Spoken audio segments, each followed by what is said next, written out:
Hello, good afternoon, good evening, good morning, wherever you are. This is Naziaty Yaacob, your host for Talk Architecture Podcast, starting with a new series on architects and mental health.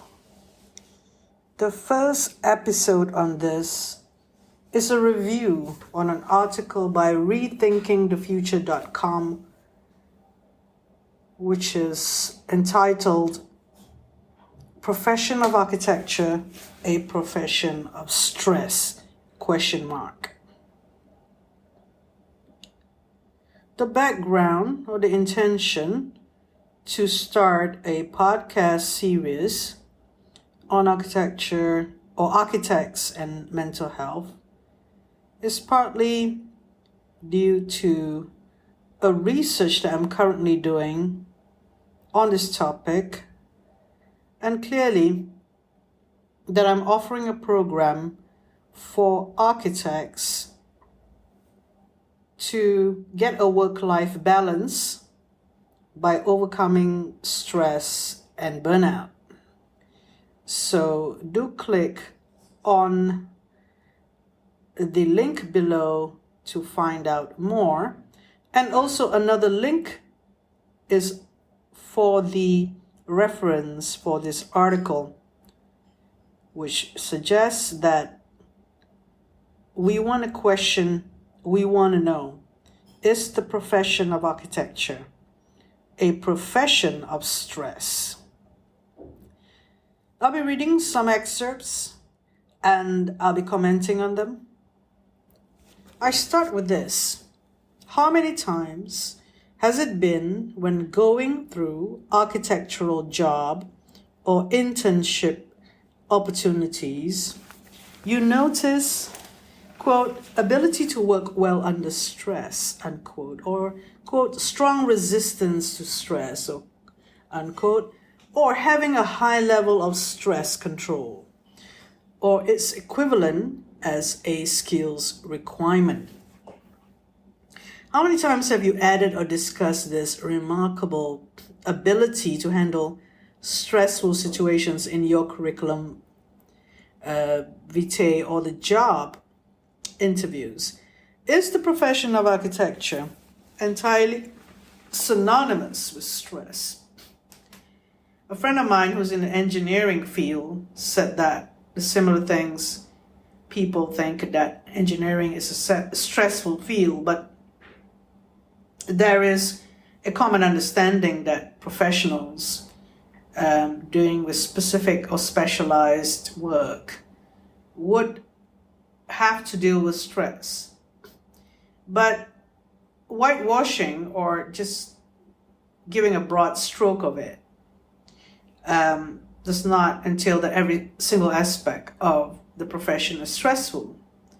Is it a reasonable amount of stress that is necessary when you are faced with work piling up and deadlines? Or is that, if unmanaged or not able to manage properly, whether you are the business owner or those working in a team or employee, if it's not managed properly, then it will lead to a situation where you cannot handle it or lose control, and therefore about to lose control. So therefore it becomes a stressful situation. Okay, so when we look at this article again, there's a suggestion here from this article. With a long, comprehensive design processes, numerous deadlines, and the necessity to make informed decisions efficiently, dealing with changing requirements of the client's brief, and bringing them out into design, coupled with frequent journeys to sites, delicate team working environments, and potential low salaries, it is certainly not surprising that most architectural practitioners are often heard complaining about feeling strained and unable to manage a good work-life balance. You could take a lot of jobs, and with a lot of jobs, you come to a situation where you need to be ingenious about handling a lot of jobs at the same time. Or you could take lesser jobs. And this is the same as a staff member or someone working in a company would also agree or not agree to do. So it is a situation where there are many factors, and if necessary, can someone actually have a say in whether they are not able to do the work if it stresses them out. We see with this article, they talk about typical things that architects do. And why would these things that architects do be stressful? I mean, it can be not stressful because it's what they do, like design process, deadlines, informed decisions that you deal with efficiently, or anticipating and dealing with the changing requirements of the client's brief, and all the processes of developing the design and the journeys to the site. These are typical things that architects do. Why must this be a contention of whether, the architectural job is stressful? Because this is what architects do, just like what engineers do. They do certain things, or medical professionals do certain things. It's whether they or not they want to take more hours, or they want to do more hours that is beyond what their body can take, what mentally and physically. So learning to say no, or having to negotiate, no, this is all I can do, is a crucial factor. And would it be unreasonable to force people to do more than they should? I think that as a listener, you may be in this situation where you do not want to say no because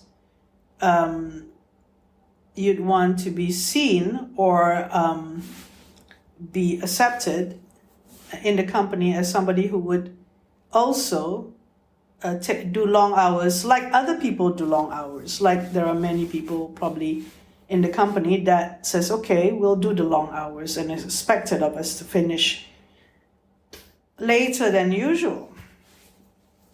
So, I mean, these things, if managed well, if planned well, prepared well, do not have to take such a long time to accomplish. So that's why I'm questioning this article, putting this paragraph in, faulting or accusing, and I'm not accusing, but like saying as if that these are abnormal things that architects do.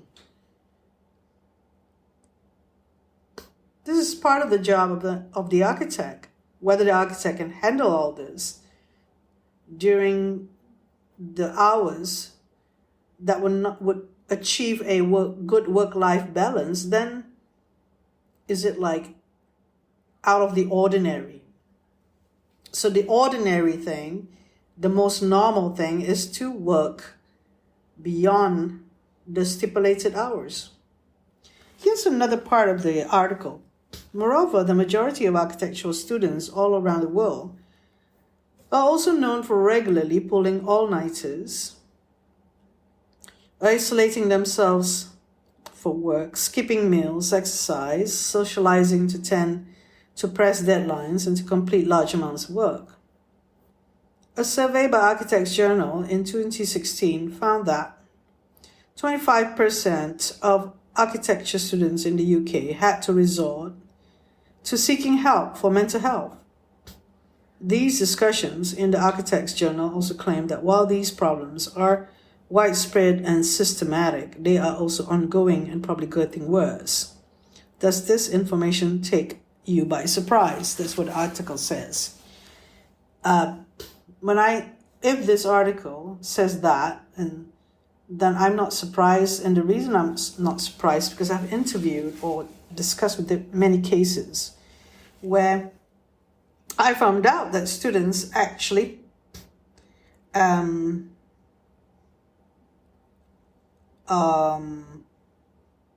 shall I say, was not taught properly. Yes, I've said it before.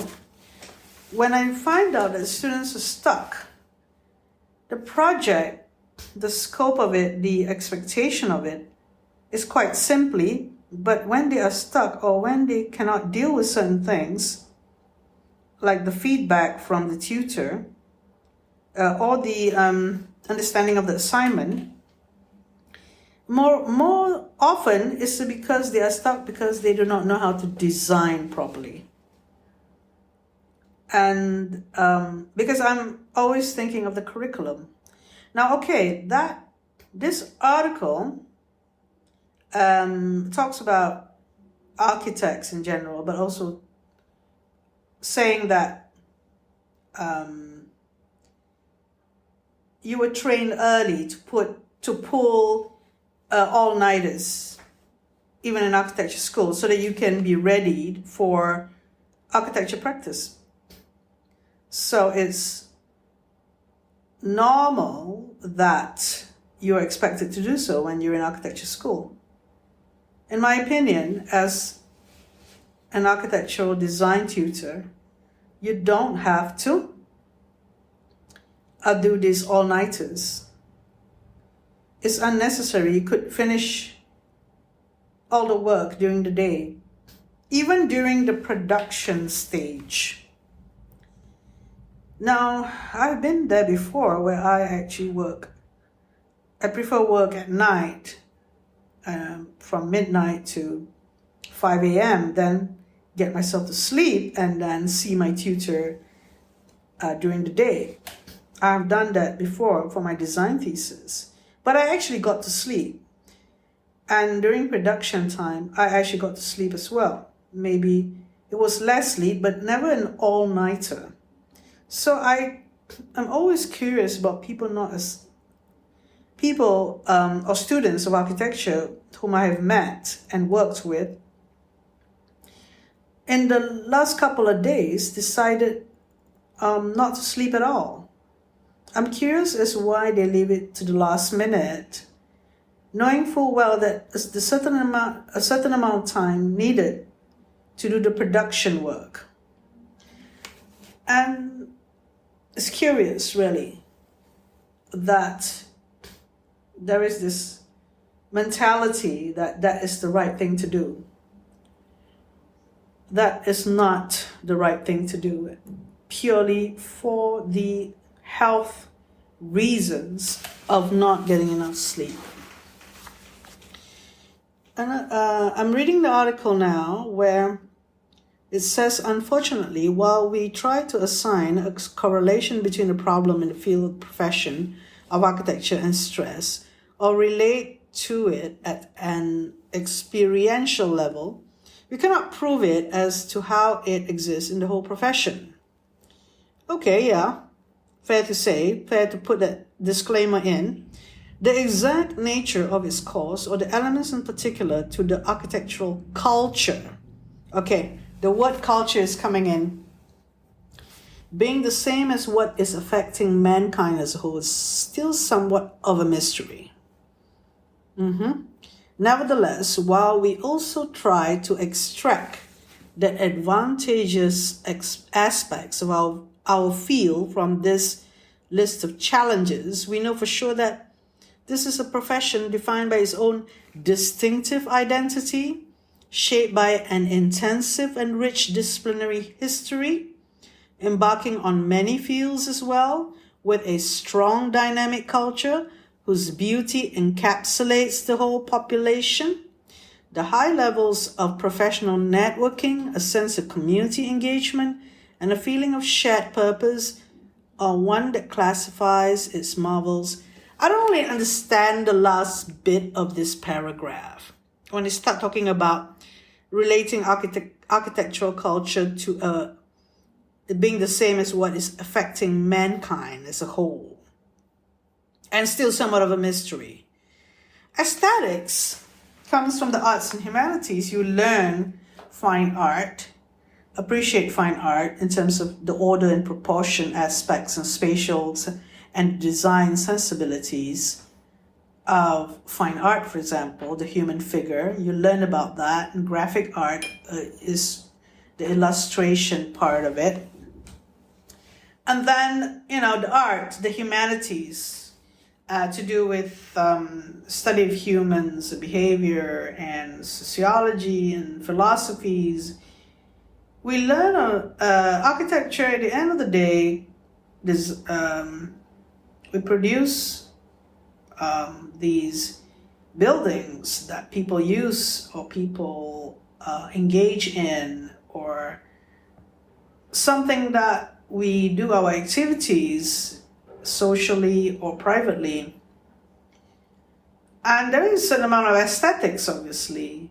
And it's not only the architect that work on it, they have the contractor, and probably due to the complex buildings, you would have different teams dealing with the design and the contract implementation. And you have contracts to deal with the building so that it's been done on time, professionally, and so on.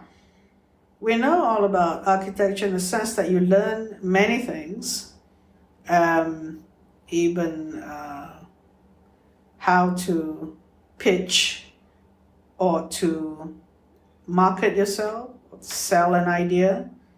There are all these many things, many aspects, and technical things. We don't even start on them. And there are the specific skills that architects have eventually acquired through experiences and different, the architectural journey since school, that are worthwhile to practice, and some which just, you don't have the time to dwell upon the design for a long time, so you have to do it much more efficiently. So I don't understand about the architectural culture. Why is it necessary in architectural schools? Why is it necessary in architectural practice? Because I do know some architecture practice creates some sort of studio or design studio culture, which they may inject some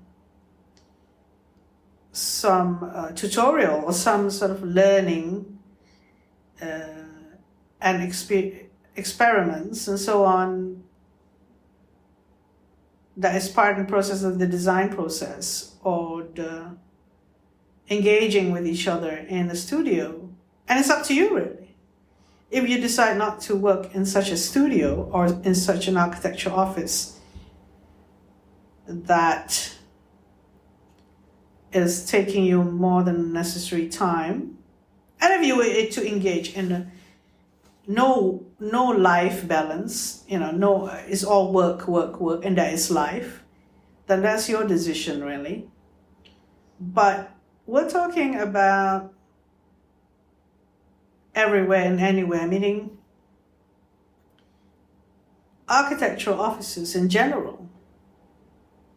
They're not necessarily cultish or having that sense of a culture, architecture culture. Could it be that this is different in certain countries or cities than other places? Maybe. In general, there are options. There is a chance for someone not to be involved or had what you say enough, or has had that experience and do not need to have that same experience. They have different, it's like a menu in a way. I can try this company, I can try this company or that practice, and see how that goes and so on, the experience. So I would like to quickly go through the rest of the points here, because there's something interesting at the end, but I'm going to skip a few of this paragraph because like just now.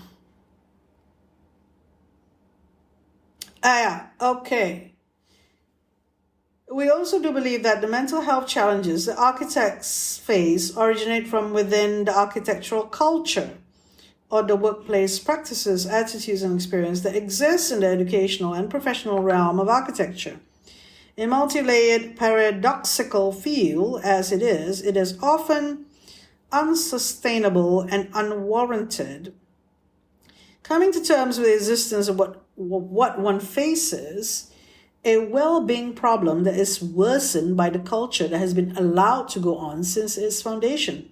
We still have very little of an idea of how we could mitigate issues without undermining the aspects that seem to embody us all. So, like I said just now, you can choose to experience this architecture, workplace, practice, culture with all these attitudes if you want to experience it. This article further says Tim Horton and an NSW Architects Registration Board commissioned a report on research relating to the prevalence of or incidence of mental illness in the sector. In 2016, which concluded that there exists a dearth of research around the mental health concerns facing architects when seeking employment and when employed. It suggested that primary research be commenced to form a clearer picture of the current context of the profession and a framework for mental health promotion, prevention, and early intervention.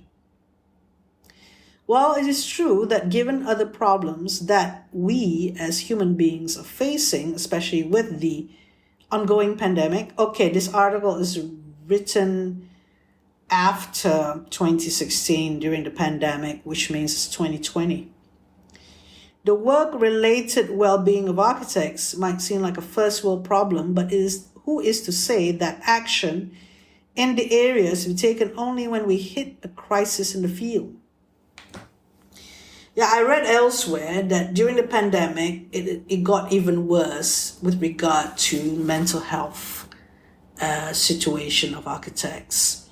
We should certainly aim to work towards achieving a preventative measure, understanding the people affected and the impacts that our culture is creating as a whole, thus addressing the root cause of the problem itself. Our culture again. Well, this culture or cultish way of doing the design studio may have to do with the agenda of the business owner or the director, where they want to create a certain feel and how the design process, how they do things is special. Excuse me. So you'd want to be in that office. You want to be working with that, maybe a star architect, maybe the signature design that is produced from that architectural office. You'd want to be part of it because it's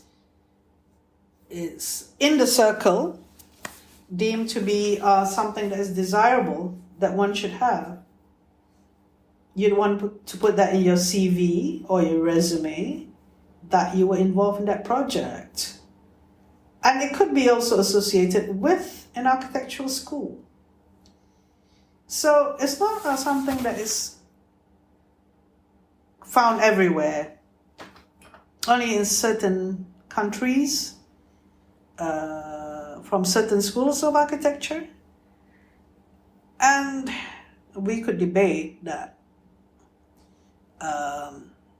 it's not necessary. I mean, this is something ongoing we can discuss. Okay, this article is to say, while often we try to discuss these adverse situations with our friends and acquaintances from other fields, it so happens that none of them can truly understand or relate to what we feel. Adjusting a few feet into or out of a room, rotating a plan, moving a staircase, removing a wall, a column, or a beam, adding a new space, chamfering a corner, are just examples of little things we do on a normal basis that might seem meaningless or maybe just insignificant to our friends, but the consequences of adjustments need to accommodate these changes are indeed rewarding, but also mighty and stressful indeed. I can't really believe that these things are being discussed in a way like as if it is so special. It is what architects do. You know, tweaking here and there or massaging the plans or architecture is what we do in the development process, a design development process. It further says here, attending to last minute changes, the printer running out of paper or ink, especially at the brink of a deadline, wrong printing, unresponsively slow computer systems, alien behavior by software, crashes and lagging, misplacing stationery, conflicting suggestions from colleagues or peers, or just a few that categorize our daily lives. Actually, this part where conflicting suggestions, I do sympathize with students who get confused about those conflicting suggestions. And when I was a tutor during that time, I asked the student, what exactly is your design problem? And you have to be confident at identifying it and debating it. So, I mean, at the end of the day, it's a defense of your work. So that's part and parcel of being confident or learning architecture. So none of these actually give me anything that is out of the ordinary. It just says that architecture is like this, and it's architecture culture and workplace culture. And it is, that's how it is. That's how architecture is. This is saying, and that it would lead to a stressful situation because architecture is like this. This is what the article is saying. Okay, I'm going to read some more down there because I'm going to go to the last couple of paragraphs and then... Okay, this is the last couple of paragraphs. The creative and highly cathartic process of architectural design, while it presents a unique culture, but this very notion is plagued by this sense of perfection or individual authorship, bringing with itself long and intense work hours and regimes. You can do a long one or you can do a short one, really. Yeah, I mean, there's an individual authorship at the end of the day. There is the designer and then others who massage. You know, we've come across this design process before. Design development after the main designer create the design, obviously. The expectations that come from an architect related to the notion of the welfare of society and the pursuit of the common good, in turn results in them prioritizing others' needs above their own. What? Right. I don't know whether that statement is something that is correct or not, but I don't agree with it. So there is this quote, this alongside limited resources and work perks that are often available in small-scale practices tends to work against the favor of architects, leading to pressure, overall high stress, and frequent incidents of burnouts. Okay. All right. I mean, this if you're talking about small scale practices, because of limited resources, and that you have to do everything, would lead into highly stressful situation, correct, and burnouts. Moreover, these challenges are reflected in educational studios too that followed suit, categorized by competitiveness, deadline-driven approach, and critique that are grade and result-oriented. Okay, they're trying to link this to education. And the last paragraph, we're coming to it. As architects constantly try to design spaces that respond to the needs of people, allowing them to live well and comfortably and to feel good as well, it is only essential that these very concepts should be implemented for them in day-to-day working life. Therefore, it is quite clear that more research needs to be carried out to understand the profession of architecture and its relation with work-related stress. How it seeps into the individual identity and well-being of practitioners and students. Accepting the problem seems to be the first step, and then substantial, systematic research on the issue could pave the way to produce practical discipline-specific resources and initiate a much-needed discourse on how we can improve the architectural culture and hence bring about greater well-being of architects and work on making significant, meaningful change. When this article came about, or the author wrote this article, obviously he or she had read or was informed, or there were case studies of people very stressed and burnout in architecture practice. And what this article is trying to do is also linked to education. I think since then, there are other articles as well that are specifically focused on the burnout symptoms and stresses. And there are some like giving advice exactly how. But what this article is good at is trying to relate to the architectural practice or the stroke architecture culture from the workplace practice, linking that to education and why schools of architecture also make students all stressed out, because eventually they'll be working with companies that will also make them stress out, and that is what architecture is all about. That you have to take it, But when it goes into detail about exactly what architects do, I was kind of like, I don't see any evidence or any points that out of the ordinary, apart from creating this cult or this cultish studio situation where people would work in them. And I did mention just now that you don't have to work in this studio. If you want it to be in your CVs, go ahead, do it. So yes, I know of these kind of practices where you would, it's necessary to work overtime, because I read another article that the author mentioning that, it was Simon Sinek actually. Sorry, it's not an architect, but Simon Sinek said, if he doesn't look busy, then his boss thinks that he's not doing any work. So that makes me think about the minutes in the hour in the day, the hours in the day. What actually are you doing? What actually are we doing in these minutes and hours? And how do we actually structure ourselves or manage ourselves in the office or out of the office? I mean, the team work that's happening, we wait for somebody to finish the work, and then after that, that piece of drawing, we continue with our work. If that person doesn't finish that work, on time, can we do it the next day? Why must we sit around and do it that night? So because we promised the client that we're going to finish the work on a certain date. And how is the boss reacting to this situation where the employee has to work overtime?